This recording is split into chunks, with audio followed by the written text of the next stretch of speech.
মতিউর ফয়সাল কাণ্ডে আলোচনায় রাজস্ব বোর্ড, লাকির মন্তব্যে তীব্র সমালোচনা, শাস্তি না হলে দুর্নীতি বাড়বেই বলছে টিআইবি। উচ্ছেদের পর আবারও খাল দখলের চেষ্টায় সাদিক অ্যাগ্রো ও ইউল্যাব, সাংবাদিক দেখে খোলা হলো ৩, আতঙ্কে আছেন স্থানীয়রা। পাল্টাপাল্টি নয়, দলের বর্ষপূর্তি উদযাপন চলছে, দাবি কাদেরের। ভারতের সাথে সম্পর্ক না থাকলে খবর ছিল, মন্তব্য মোমেনের। খালেদা জিয়ার মুক্তির দাবিতে কাল রাজধানীতে বিএনপির সমাবেশ, দেশের অস্তিত্ব আজ বিপন্নের মুখে, বললেন মির্জা ফখরুল। এবং নিত্যপণ্যের চড়া মূল্যে পুড়ছে বাজার, ২০০-র ওপরে কাঁচামরিচ, বস্তায় মূল্য লেখা বাধ্যতামূলক হলেও বাস্তবায়ন নেই চাল বাজারে। সংবাদ রাতে দেখছিলেন একে এসটিএমটি বার সংবাদ শিরোনাম, সঙ্গে আছে আমি শিকা আজিজ। সাগর চুরি করে অঢেল সম্পদ গড়ে তোলার পাশাপাশি একের পর এক ভয়াবহ অভিযোগের পরও ধরাছোঁয়ার বাইরে মতিউর। তিনি গ্রেপ্তার হলে ফেঁসে যাওয়ার আশঙ্কায় তাকে বাঁচাতে উঠে পড়ে লেগেছে অনেক প্রভাবশালী। মতিউরের মতো আরেক কর্মকর্তা এনবিআরের প্রথম সচিব কাজী আবু মাহমুদ ফয়সালেরও বিপুল অবৈধ সম্পদের তথ্য পেয়েছে দুদক। তার সম্পদের পাশাপাশি বেরিয়ে আসছে তার স্ত্রী ও শ্বশুর শাশুড়ির নামেও অঢেল সম্পদ গড়ার তথ্য। টিআইবি বলছে, চিহ্নিত দুর্নীতিবাজদের বিচার না হলে দুর্নীতি বাড়বেই। বিস্তারিত শাহাদাত নিশাদের রিপোর্টে। সম্প্রতি ১৫ লাখ টাকায় ছেলের ছাগল কেনা নিয়ে গণমাধ্যমে সমালোচনার ঝড় ওঠার পর এনবিআরের কর্মকর্তা মতিউর রহমানের বিরুদ্ধে একের পর এক সাগর চুরির তথ্য বেরিয়ে আসছে। তবে এখনও ধরাছোঁয়ার বাইরে তিনি। এত আলোচনার মাঝেও কেন ধরাছোঁয়ার বাহিরে মতিউর, তা নিয়ে জনমনে চলছে নানা আলোচনা সমালোচনা। মতিউরের মাধ্যমে যারা হাজার হাজার কোটি টাকা পাচার করেছেন, স্বর্ণ চোরাচালান করেছেন, তারা এখন মতিউরকে রক্ষা করতে মরিয়া। অভিযোগ আসছে, যারা রক্ষা করতে চান তারা অনেকেই ক্ষমতাধর ব্যবসায়ী। মতিউরকে দিয়ে অনেক সুবিধা ভোগ করা, বিদেশে বিপুল অর্থ পাচার করাই এ তালিকায় রয়েছেন একাধিক ক্ষমতাধর সচিবও। এনবিআরের সাবেক এ কর্মকর্তা দেশে না দেশ ছেড়েছেন, এ নিয়ে তৈরি হয়েছে ধূম্রজাল। তবে ইমিগ্রেশন সূত্র বলছে মতিউর দেশেই আছেন। তার সরকারি পাসপোর্টের তথ্য বলছে দেশ ছেড়ে পালাতে পারেননি শত শত কোটি টাকা হাতিয়ে নেয়া এ কর্মকর্তা। তাকে শনাক্ত করার জন্য আন্তর্জাতিক রেলপথ, সড়কপথ ও আকাশপথে তার পাসপোর্ট নম্বর সহ অন্যান্য সতর্ক তথ্য পাঠানো হয়েছে। ইমিগ্রেশন কর্তৃপক্ষ তার গতিবিধি মনিটরিং করছে। তবে এনবিআর যেন মতিউর গড়ার কারখানা। গোয়েন্দা নজরদারিতে একাধিক কর্মকর্তা, তাদের মধ্যে প্রথম সচিব কাজী আবু মাহমুদ ফয়সাল ও তার পরিবারের সদস্যদের নামে একাধিক প্লট ও ফ্ল্যাটের সন্ধান পেয়েছে দুর্নীতি দমন কমিশন। পাশাপাশি তার পরিবারের সদস্যদের নামে বিভিন্ন ব্যাংক হিসেবে কোটি কোটি টাকার লেনদেনের তথ্য মিলেছে। পাওয়া গেছে শ্বশুর শাশুড়ির নামে অঢেল সম্পদ গড়ে দেওয়ার তথ্য। দুদকের আবেদনে ফয়সাল ও তার স্বজনদের ৮৭টি ব্যাংক হিসেব ফ্রিজের নির্দেশও দিয়েছেন আদালত। অসাধু কর্মকর্তাদের দৃষ্টান্তমূলক শাস্তি না হলে দুর্নীতি কমবে না বলে মনে করেন টিআইবি নির্বাহী পরিচালক ডক্টর ইফতেখারুজ্জামান। বর্তমানে জাতীয় আইন এবং আন্তর্জাতিক আইনি কাঠামো এমন সুদৃঢ় আছে যে চাইলে সরকারের যদি সদিচ্ছা থাকে, সংশ্লিষ্ট প্রতিষ্ঠানগুলো যদি তৎপর হয় এবং সৎসাহস এবং দৃঢ়তা থাকে, ব্যক্তির পরিচয় এবং অবস্থান দ্বারা প্রভাবিত না হয়ে তারা যদি যথাযথ প্রক্রিয়া অনুসরণ করে, তাহলে তাদেরকে চিহ্নিত করে ফিরিয়ে আনা, দেশে ফিরিয়ে আনা, আইনের মুখোমুখি করা অবশ্যই সম্ভব। দেশে আইনের শাসনের বড় অভাবও দেখছেন টিআইবির নির্বাহী পরিচালক। শাহাদাত নিশাদ, দেশ টিভি, ঢাকা। গণমাধ্যম কর্মীদের নিয়ে বিরূপ মন্তব্য করে ব্যাপক সমালোচনার মুখে জাতীয় রাজস্ব বোর্ডের সাবেক সদস্য মতিউর রহমানের স্ত্রী রায়পুরা উপজেলা চেয়ারম্যান লায়লা কানিজ লাকি। বিপুল অবৈধ সম্পদের তথ্য প্রকাশ্যে আসার পরও এত দাম্ভিকতা কিভাবে সম্ভব, সে প্রশ্ন তুলেছে সচেতন মহল। বিস্তারিত জানাচ্ছেন জুবায়ের রাজিন। এক ছাগলেই সব শেষ রাজস্ব বোর্ডের সাবেক সদস্য মতিউর রহমানের। সম্প্রতি ১৫ লাখ টাকা মূল্যের এক ছাগল কোরবানির জন্য কিনে ফেসবুকে পোস্ট করেন মতিউরের ছেলে ইফাত। এরপরই সমালোচনার ঝড় ওঠে সামাজিক মাধ্যমে। প্রশ্ন ওঠে তার আয়ের উৎস নিয়ে। আয়ের বিপরীতে তার ও তার পরিবারের সদস্যদের বিলাসী জীবন প্রকাশ্যে আসায় জাতীয় রাজস্ব বোর্ডের কাস্টমস, এক্সাইজ ও ভ্যাট আপিলেট ট্রাইব্যুনাল থেকে বাদ পড়েছেন তিনি।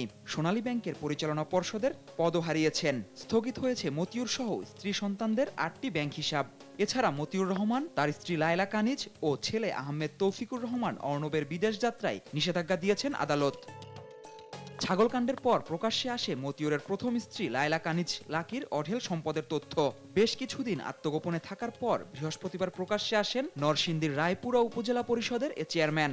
এদিন তিনি বেলা 11টায় নরসিংদীর রায়পুরা উপজেলা পরিষদ কার্যালয়ে গিয়ে দুটি অনুষ্ঠানের প্রস্তুতি সভায় অংশ নেন। তবে সভাকক্ষে তিনি স্থানীয় সাংবাদিকদের প্রবেশ করতে দেননি। সভা শেষে কালো রঙের পাজেরো জিপে তিনি উপজেলা থেকে বেরিয়ে যান। তবে এ সময় সাংবাদিকদের নিয়ে বিরূপ মন্তব্য করেন মতিউরের স্ত্রী। প্রত্যক্ষদর্শীরা জানান, গাড়িতে ওঠার সময় দাম্ভিকতার সুরে লাকি বলেন, বড় বড় সাংবাদিকদের কিনেই উপজেলা পরিষদে এসেছেন, তারা আর কিছু করতে পারবে না, সব থেমে যাবে। প্রত্যক্ষদর্শীরা জানান, গাড়িতে ওঠার সময় লাকি আরও অনেক বিরূপ মন্তব্য করেন। লাকিও সম্পদের পাহাড় গড়েছেন। সরকারি কলেজের একজন অবসরপ্রাপ্ত শিক্ষক হয়ে কিভাবে হাজার কোটির সম্পদের মালিক হলেন তা নিয়ে উঠেছে নানা প্রশ্ন। Zubair Rajin, news desk, Desh TV. আবারও মোহাম্মদপুরে রামচন্দ্রপুর খাল দখলের চেষ্টায় বিতর্কিত সাদিক অ্যাগ্রো এবং ইউনিভার্সিটি অফ লিবারেল আর্টস উচ্ছেদের পর বস্তিবাসী সরে যাওয়ায় রাতের আঁধারে বাঁশ ও দড়ি দিয়ে আরও বেশি জায়গা দখলে নেওয়ার চেষ্টা করছে তারা। ভাঙা ফার্মে আবারও ফিরেছে ছাগলও। তবে ক্যামেরায় কথা বলেনি সিটি কর্পোরেশন কর্মকর্তা। এম এ আজিমের রিপোর্ট, ক্যামেরায় ছিলেন জেড আই মামুন। উচ্ছেদ শেষ না হতেই ফের টিনের বেড়া মোহাম্মদপুরের রামচন্দ্রপুর খালে।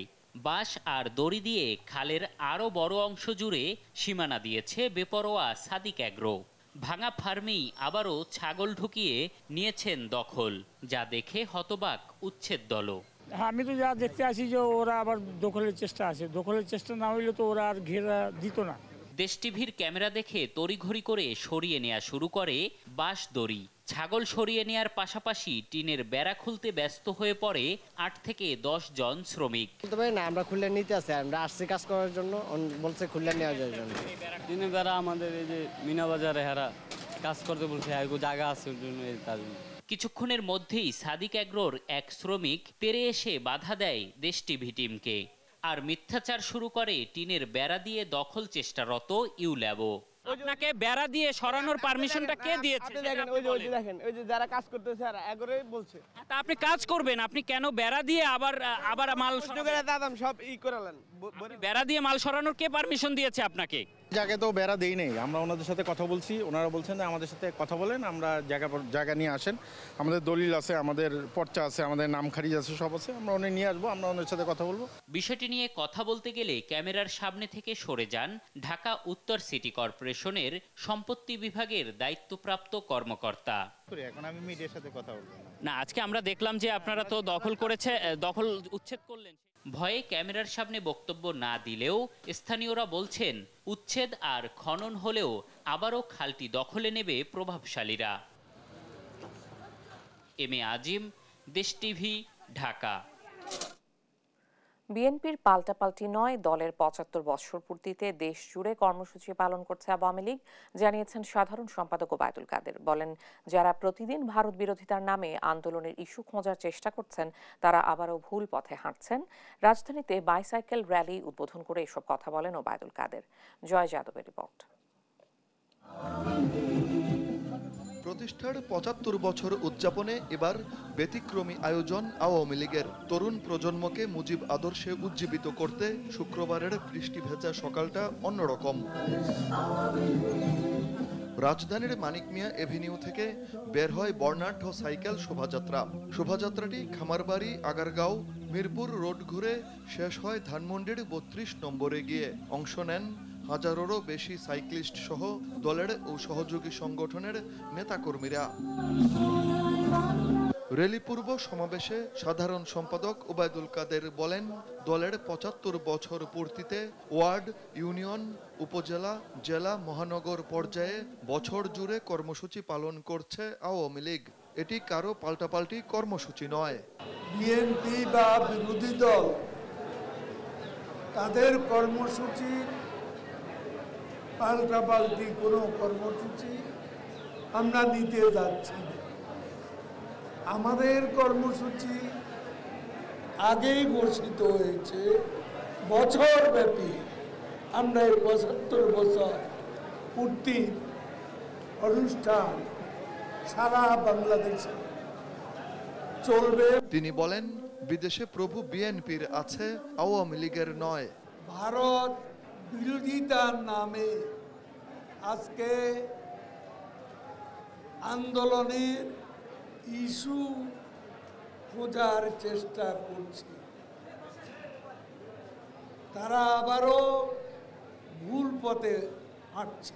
তরুণদের কর্মসংস্থানের যে অঙ্গীকার নির্বাচনী ইশতেহারে আওয়ামী লীগ করেছে তা বাস্তবায়ন করা হবে বলেও জানান ওবায়দুল কাদের। তরুণ সমাজকে বঙ্গবন্ধুর আদর্শে শেখ হাসিনার নেতৃত্বে আওয়ামী লীগে যোগদানের আহ্বান জানান। জয় যাদব, দেশ টিভি, ঢাকা। আওয়ামী লীগের সবচেয়ে বড় অর্জন দেশের স্বাধীনতা ও সার্বভৌমত্ব। বঙ্গবন্ধু চেয়েছিলেন বাংলাদেশ হবে সুইজারল্যান্ড অব দ্য ইস্ট, বললেন সাবেক পররাষ্ট্রমন্ত্রী ডক্টর AK আব্দুল মোমেন। শুক্রবার education research and development forum of বাংলাদেশে আয়োজিত আলোচনায় এসব কথা বলেন তিনি। বলেন, শেখ হাসিনা সরকার কোনো দেশের লেজুর বৃত্তি করেন না, বরং প্রতিবেশীদের সঙ্গে সুসম্পর্ক রেখে অধিকার অর্জন করেন। বলেন, এখন কারো উপদেশ নেওয়ার সময় নেই, সময় এসেছে উপদেশ দেওয়ার। ভারতের সাথে সুসম্পর্ক না থাকলে খবর ছিল বলেও মন্তব্য করেন সাবেক পররাষ্ট্রমন্ত্রী।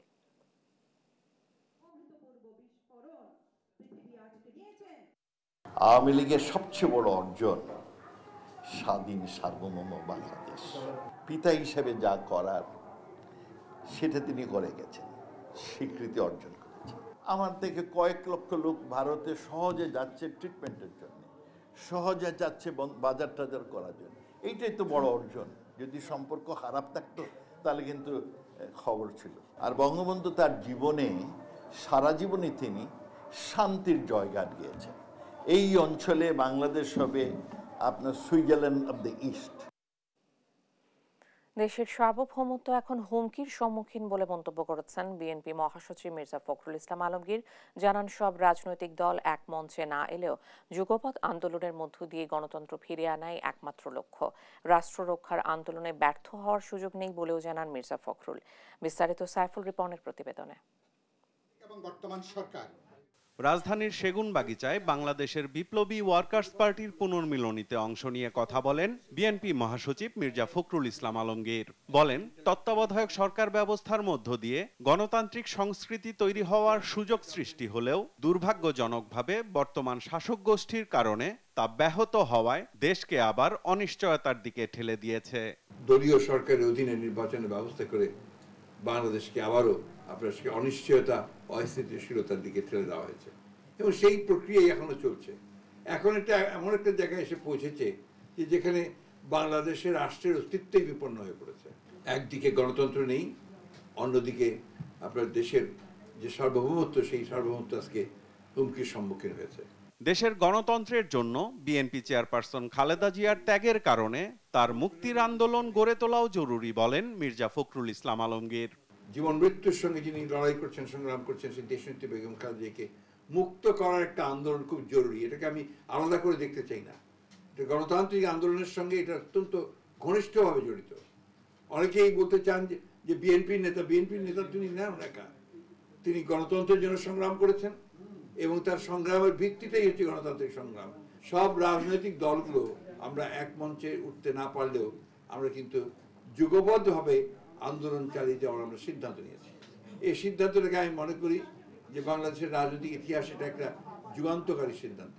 সব রাজনৈতিক দলের সাথে আলোচনার মধ্য দিয়ে চূড়ান্ত আন্দোলন গড়ে তোলা হবে দাবি করে বিএনপি মহাসচিব বলেন, জনগণের পক্ষের আন্দোলন ব্যর্থ হওয়ার সুযোগ নেই। রাষ্ট্রকে রক্ষা করবার যে আন্দোলন, সমাজকে রক্ষা করবার যে আন্দোলন, এটা কখনো ব্যর্থ হতে পারে না। সাইফুল রিপন, দেশ টিভি, ঢাকা। সংবাদ রাতে আরো থাকছে। মার্কিন প্রেসিডেন্ট নির্বাচন ঘিরে প্রথম টিভি বিতর্কে বাক্যবাণে জর্জরিত বাইডেন ট্রাম্প। গর্ভপাত, পররাষ্ট্র, মুদ্রাস্ফীতি নিয়ে উত্তাপ।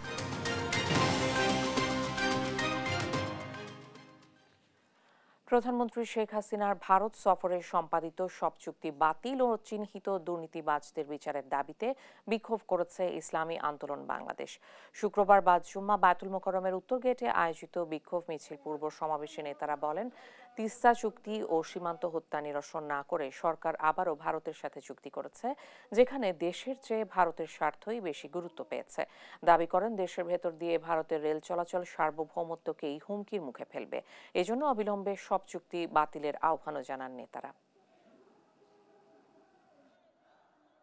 যারা দুর্নীতি করে কানাডায় বেগম বাড়ি করছে, দ্বিতীয় হোম করছে আপনার মালয়েশিয়ায়, টাকার পাহাড় করছে সুইস ব্যাংকে, এদেরকে ধরিয়ে না বিচার করতে আমরা চাই কি চাই না। এই জন্য ইসলামী আন্দোলন বাংলাদেশ আমরা প্রয়োজনে বুকের তাজা রক্ত ঢেলে দিয়ে এই রেলপথ বাংলার জমিনে করতে দেব না। যা প্রয়োজন হয় ইসলামী আন্দোলন রক্ত দিয়ে ফেরাবো ইনশাআল্লাহ। এই জন্য আমাদের যা কিছু করার আমরা করব, দেশকে বিক্রি করতে দেব না। দীর্ঘদিন ধরেই নিত্যপণ্যের উচ্চ মূল্যে পড়ছে বাজার। শাকসবজি, মাছ মাংসের দামে হাঁসফাঁস অবস্থা সাধারণ মানুষের। সাপ্তাহিক ছুটির দিনে কারওয়ান বাজারে 200 টাকায় বিক্রি হচ্ছে কাঁচামরিচ। 15 দিন ধরে 100 টাকার নিচে মিলছে না শসা। তবে মুদি পণ্য ও চাল বেচাকেনা চলছে আগের বাড়তি দামে। ইফতেখার রেজা রিপোর্ট। কিছুতেই লাগাম টানা যাচ্ছে না নিত্যপণ্যের বাজারের। কোনো সুখবরই নেই নিম্নবিত্ত সহ সীমিত আয়ের মানুষের জন্য। নিত্যপণ্যের উচ্চ মূল্যে আয় ব্যয়ের হিসেব মেলানো দিন দিন কঠিন হয়ে পড়ছে। বাজারে শাকসবজি ও কাঁচামরিচের দাম এখনো চড়া। প্রতি কেজি করলা ও বেগুন 100 টাকা, শসা 110 থেকে 120 টাকায় বেচাকেনা হচ্ছে। তবে ঢেঁড়স ও পটল মিলছে 50 টাকার মধ্যে, আর কাঁচামরিচের কেজি 200 টাকা। সবকিছুর দাম বেশি, আর বৃষ্টি পড়লে তো নরমালি দেখি আরো বেশি দাম, সবকিছু বেড়ে যায়। বাজার করা অনেকই কষ্টকর। মাংস মাছ হয়তো বা মাঝে মধ্যে খাইলেন, কিন্তু সবজি তো রেগুলার কনজিউম করা যাবে। কেজিতে 20 টাকা 30 টাকা বেশি আর কি, সব সবজি আর কি। বাজারে যখন মাল আসে তারা সবাই সিন্ডিকেট করে একটা মালের দাম বাড়িয়ে দেয়। কারওয়ান বাজারে সাদা ও লাল ডিম বিক্রি হচ্ছে 132 ও 144 টাকা ডজন। ব্রয়লার মুরগি 10 টাকা বেড়ে হয়েছে 180 টাকা।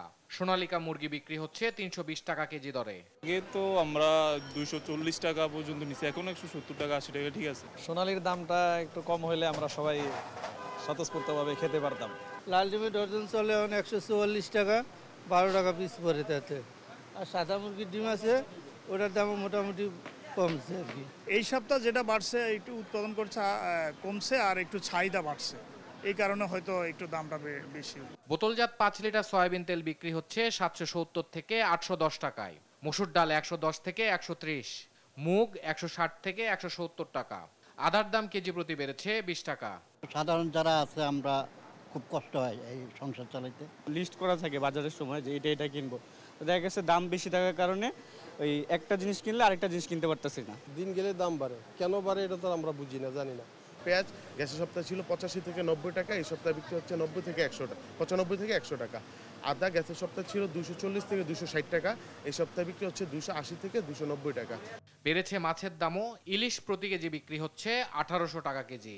রুই কাতলা ও মৃগেলের দাম কেজিতে বেড়েছে 100 টাকা। এই একটা ছোট ইলিশ মাছ 1200 টাকা যাচ্ছে, তো আলটিমেটলি আমাদের জন্য খুব কষ্ট হচ্ছে।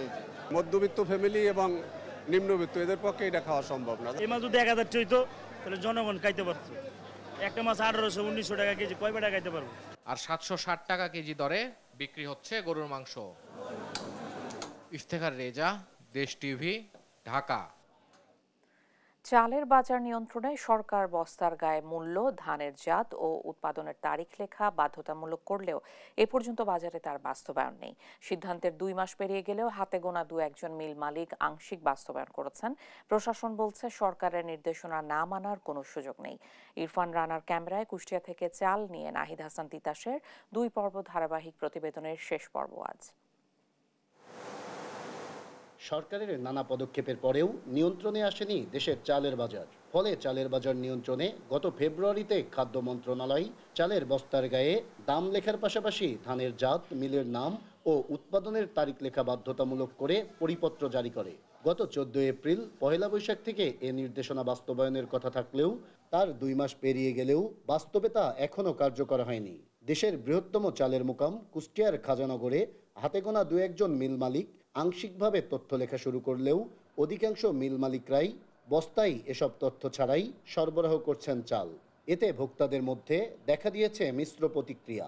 পয়লা বৈশাখ থেকে ঠিক আছে, চাউলের যেমন নাম, চাউলের দাম এবং চাউলের তারিখ দেওয়ার কথা ছিল মিল মালিকদের, সেটা মিল মালিকরা 2 মাস পার হয়ে গেলেও সেটা কিন্তু করে নাই। রেখা তো নেই, আরো দাম বেশি। খুচরা বিক্রেতারা বলছেন হাতে গোনা দু একজন বাদে খাজানগরের মিলগুলোতে এখনো বস্তার গায়ে তথ্য লেখা শুরু করেননি মিল মালিকরা। তাই আগের মতোই তথ্য ছাড়াই বস্তায় তাদের বিক্রি করতে হচ্ছে চাল। সবে মাত্র কয়েকটা মিলের লিখিত পাচ্ছি এবং বেশিরভাগ মিলই এখনো লেখি নাই।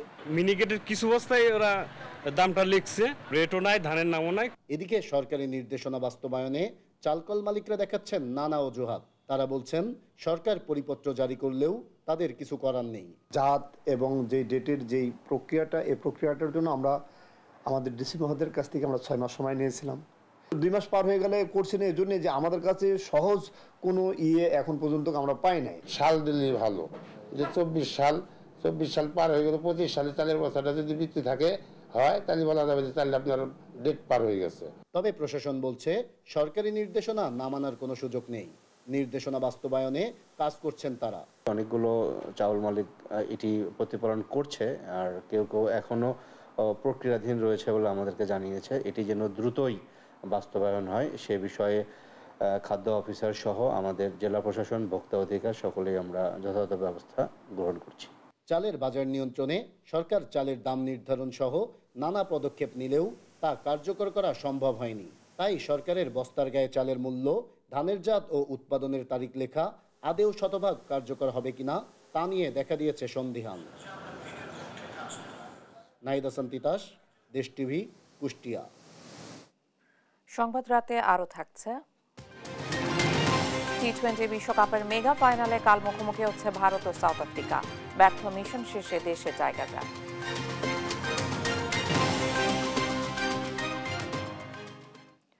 একটু বৃষ্টিতেই তলিয়ে যায় রাজধানীর বিভিন্ন সড়ক, তৈরি হয় চরম জলাবদ্ধতা। এরই মধ্যে 2 সিটি কর্পোরেশন ড্রেন ও খাল পরিষ্কার সহ নানা উদ্যোগ নিলেও তাদের নজরে আসেনি ফ্লাইওভারের ড্রেনেজ ব্যবস্থা। তাই সামান্য বৃষ্টিতেই ফ্লাইওভার থেকে সরাসরি পানি পড়ছে সড়কে। এতে জলাবদ্ধতা সহ তৈরি হচ্ছে খানাখন্দ। রক্ষণাবেক্ষণের অভাবে পানি নিষ্কাশনের পাইপে জন্ম নিয়েছে বট গাছ। যোগাযোগ বিশেষজ্ঞরা বলছেন লক্ষ্য পূরণে ব্যর্থ হচ্ছে দেশের যোগাযোগ অবকাঠামো। বিস্তারিত নিয়াজ মোর্শেদের প্রতিবেদনে।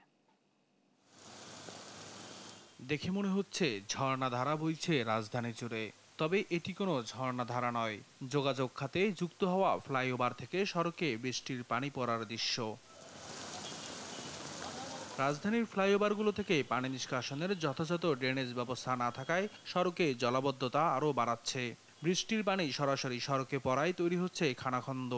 কারণ হচ্ছে জনভোগান্তির। ফ্লাইওভার সব পাইপটা তো দেখছেনি, সব পাইপ থেকে পানি বাইর হয়। কোনো পাইপের ফ্লাইওভারের একটা দায়িত্বশীল লোক আছে, তাদের তো একটা কাজ নাই, তাদের কি কাজ এটা দেখতে পারে না। এই পানি যদি এখানে জমে তো 2-4 দিকে দিয়ে পানি যায়, যদি এক জায়গায় মোচক মার্কেটের দিকে যদি পানি পড়ে, পানি তো উপর থেকে বন্যা, নিচে থেকে বন্যা, চারোদিকে দিয়ে খালি বন্যায় বন্যায়। ফ্লাইওভার থেকে যে নিচে পানি পড়ে, এটা যদি ফ্লাইওভার থেকে পানি নিষ্কাশনে যদি ড্রেন করা হতো সুন্দর করে, তাহলে দেখা যায় যে নির্দিষ্ট স্থানে পানিগুলো পড়তো।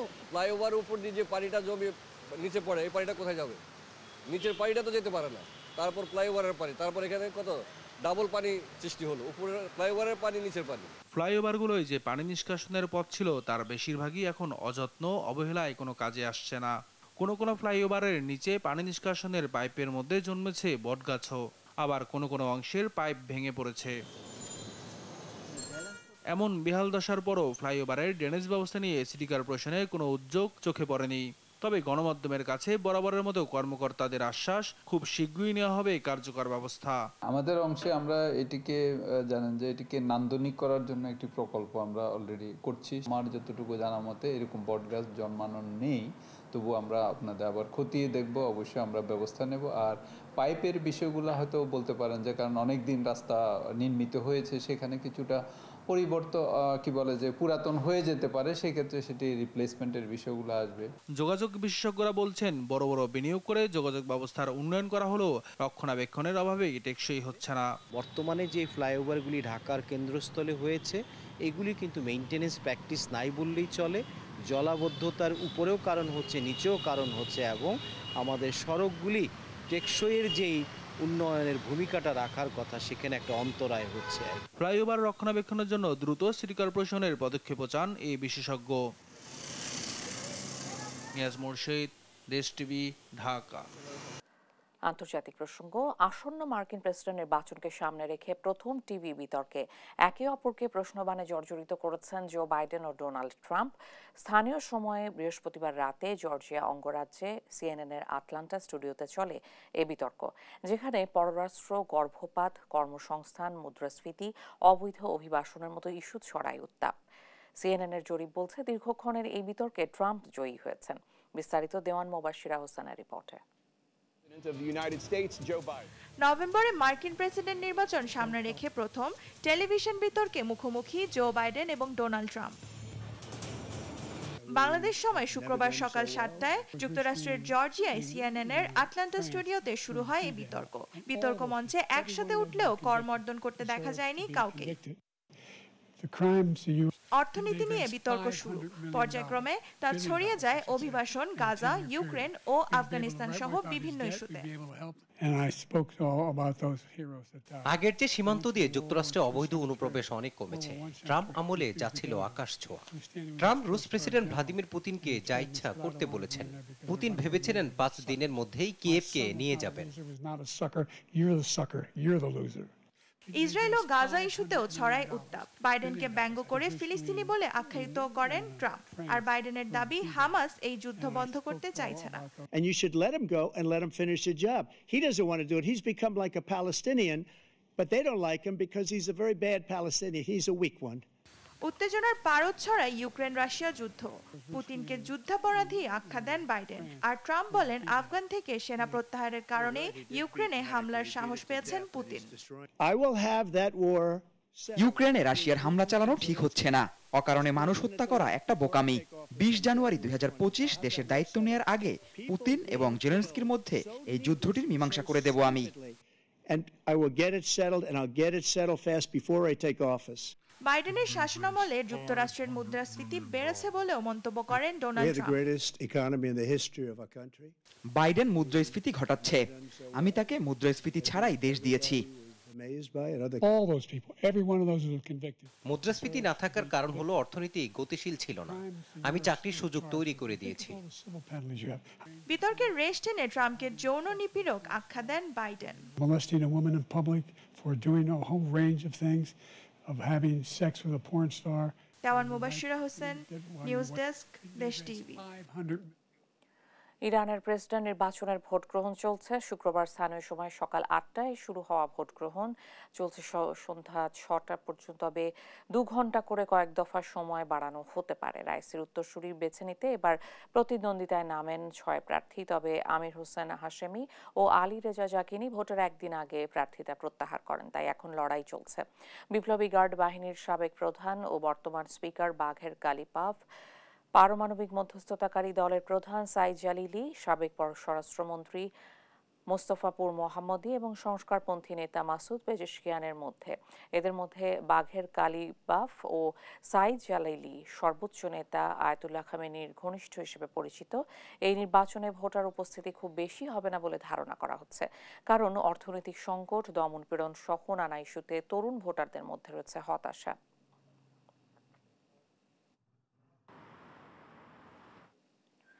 কয়েক ঘন্টার টানা বৃষ্টিতে তলিয়ে গেছে ভারতের দিল্লি। অতিবর্ষণে শুক্রবার ভোরে ধসে পড়ে দিল্লি বিমানের 1 নম্বর টার্মিনাল। এতে একজনের মৃত্যু, আহত হন আরও 6 জন। নিরাপত্তার স্বার্থে বাতিল করা হয়েছে একাধিক ফ্লাইট। সব মিলিয়ে ভোগান্তি চরমে দিল্লিবাসীর। দেওয়ান মুবাশিরা হোসেনের রিপোর্টে বিস্তারিত। ছাদ ভেঙে অনবরত ঝরছে বৃষ্টির পানি, চাপা পড়েছে কয়েকটি গাড়িও। শুক্রবার ভোরে দিল্লির ইন্দিরা গান্ধী আন্তর্জাতিক বিমানবন্দরে এমন ভয়াবহ ঘটনা ঘটে, ভীতি ছড়িয়ে পড়ে যাত্রীদের মাঝে। ভারতীয় গণমাধ্যমগুলো বলছে ভারী বর্ষণে 1 নম্বর টার্মিনালের ছাদের একাংশ ধসে পড়ে।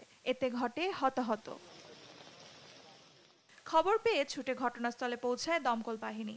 চাপা পড়া গাড়ি থেকে আটকে পড়াদের উদ্ধার করে নেওয়া হয় হাসপাতালে। নিরাপত্তার স্বার্থে ইন্ডিগো ও স্পাইস জেট সহ ওই টার্মিনালের সব ফ্লাইট সাময়িকভাবে স্থগিত করে বেসামরিক বিমান চলাচল কর্তৃপক্ষ।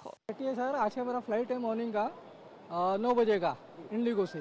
अभी यहाँ पे पता चला कि वो ऊपर का जो है वो कुछ कोलैप्स हुआ है, उसके वजह से मैक्सिमम फ्लाइट उन्होंने कैंसिल करा है और कुछ फ्लाइट होल्ड पे करा हुआ है। मैं 10 मिनट से बच गई, मैंने देखा है वो गिरते हुए। तो nobody is giving any information, कोई मैसेज पे अपडेट नहीं है, कॉल पे अपडेट नहीं है, कोई कैब नहीं आ रही, ये भी नहीं पता रिफंड होगा, রিস্কেডিউল होएगा। हालत बहुत गंभीर बताई जा। আকস্মিক এই ঘটনায় দুঃখ প্রকাশ করেছেন দিল্লি বিমানবন্দর কর্তৃপক্ষ। ঘটনাস্থল পরিদর্শন করেন বিমান ও পরিবহন মন্ত্রী রামমোহন নাইডু। ক্ষতিগ্রস্ত টার্মিনালের সব ধরনের কার্যক্রম 2 এবং 3 নম্বরে স্থানান্তর করা হবে। নিহতের পরিবারকে 20 লাখ এবং আহতদের 3 লাখ রুপি ক্ষতিপূরণের আশ্বাস দিয়েছেন মন্ত্রী। ভারী বৃষ্টিতে বিপর্যস্ত দিল্লি জুড়ে। বৃহস্পতিবার থেকেই টানা বৃষ্টি, যানজট ও জলজটে একাকার।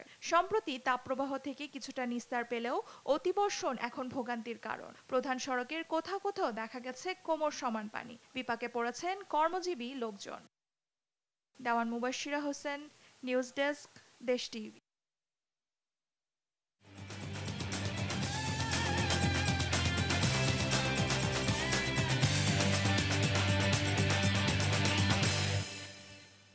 দর্শক, এখন আমরা চলে যাচ্ছি ওয়াশিংটন ডিসিতে ভয়েস অফ আমেরিকার স্টুডিওতে। সেখানে দেশ টিভির জন্য যুক্তরাষ্ট্রের খবরাখবর নিয়ে অপেক্ষা করছেন তাহিরা কিবরিয়া। ভিওএ 60তে স্বাগত জানাচ্ছি আমি তাহিরা কিবরিয়া। সংক্ষেপে আমেরিকার কিছু খবর। যুক্তরাষ্ট্রের প্রেসিডেন্ট জো বাইডেন এবং সাবেক প্রেসিডেন্ট ডোনাল্ড ট্রাম্প বৃহস্পতিবার রাতে আমেরিকার অর্থনীতি, পররাষ্ট্র বিষয় এবং অভিবাসন নিয়ে বিতর্ক করেন। বিতর্ক পরবর্তী সিএনএন জরিপে দেখা গেছে বিতর্কে ট্রাম্প ৬৭-৩৩% ব্যবধানে জয়ী হয়েছেন। কিছু ডেমোক্র্যাট বাইডেনের পারফরমেন্সে উদ্বেগ প্রকাশ করেছেন। আন্তর্জাতিক মুদ্রা তহবিল বৃহস্পতিবার বলেছে আমেরিকার অর্থনীতি ভালো করছে, তবে ঋণ মোকাবেলায় সরকারকে অন্যান্য উপায় সন্ধান করতে হবে। আইএমএফ বলেছে এবছর যুক্তরাষ্ট্রের অর্থনীতি 2.6% বাড়বে, যা আগে যে পূর্বাভাস ছিল 2.7%, তার চেয়ে সামান্য কম। যুক্তরাষ্ট্রের বিচার বিভাগ প্রায় 200 স্বাস্থ্যসেবা পেশাদারের বিরুদ্ধে বিভিন্ন ধরনের ধোঁকাবাজি এবং প্রতারণার অভিযোগ এনেছে। বিচার বিভাগ বৃহস্পতিবার জানিয়েছে যে প্রতারকরা সরকারের সঙ্গে $2.75 বিলিয়ন অর্থের প্রতারণা করেছে। আজ পর্যন্তই। Tahira Kibria, voice of America, Washington. এবার মিনিস্টার গুগল টিভি T20 বিশ্বকাপ প্রসঙ্গ।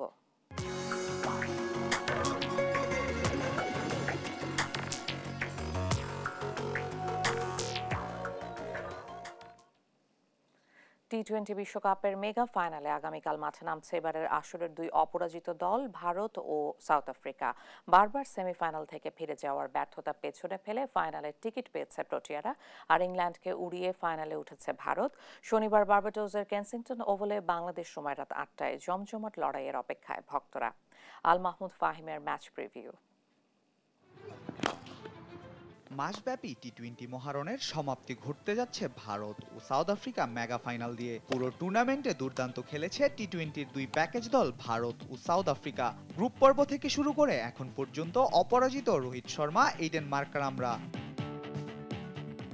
সাউথ আফ্রিকা, যে নামের পিছনে বহু বছর ধরে লেগে আছে চোকার তকমা। ওয়ানডে বিশ্বকাপে 5 বার এবং টি-20-তে 2 বার সেমিফাইনাল খেলেছে প্রোটিয়ারা। আইসিসির মেগা ইভেন্টে বহুবার সেমিফাইনাল খেললেও স্বপ্নের ফাইনালে ওঠেনি কখনো। দীর্ঘ অপেক্ষা আর বহু ব্যর্থতার দুঃসহ স্মৃতি পিছনে ফেলে এবারের বিশ্বকাপে ফাইনালের টিকিট পেয়েছে দক্ষিণ আফ্রিকা। মার্করাম, ডিকক, মিলার, রাবাদাদের সামনে সুযোগ এসেছে বিশ্বমঞ্চে রূপকথা লিখার। তাই ভারতকে হারিয়ে ইতিহাস গড়তে প্রস্তুত প্রোটিয়ারা।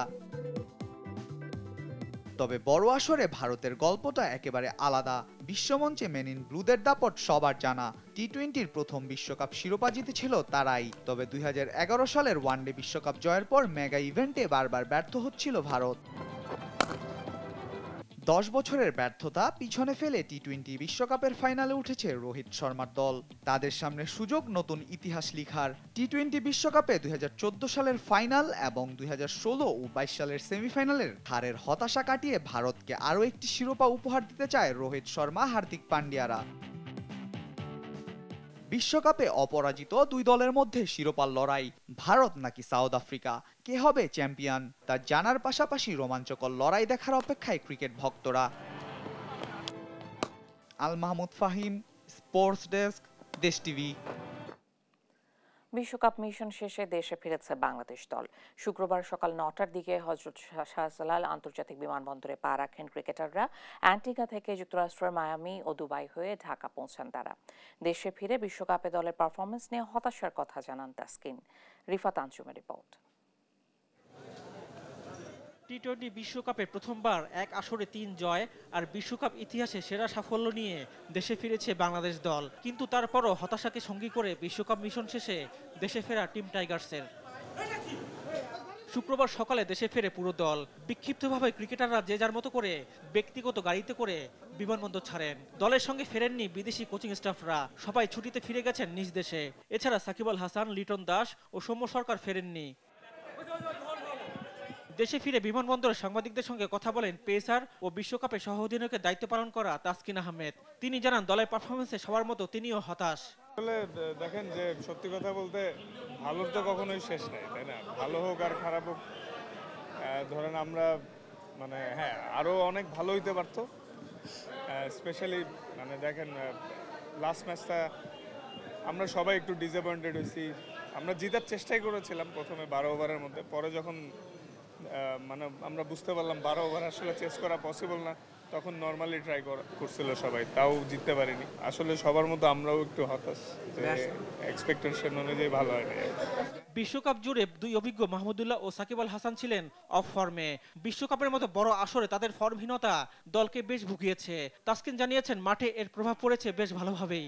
দুজন সিনিয়র খেলোয়াড়ের অফ ফর্ম আমাদের দলে, তারা অফ ফর্মে না থাকে অবশ্যই আমাদের ইফেক্ট পড়েছে, কিন্তু মাঠের বাইরে ইফেক্ট পড়ে না, কারণ মাঠের বাইরে তারা সবসময় গুড টিম ম্যান।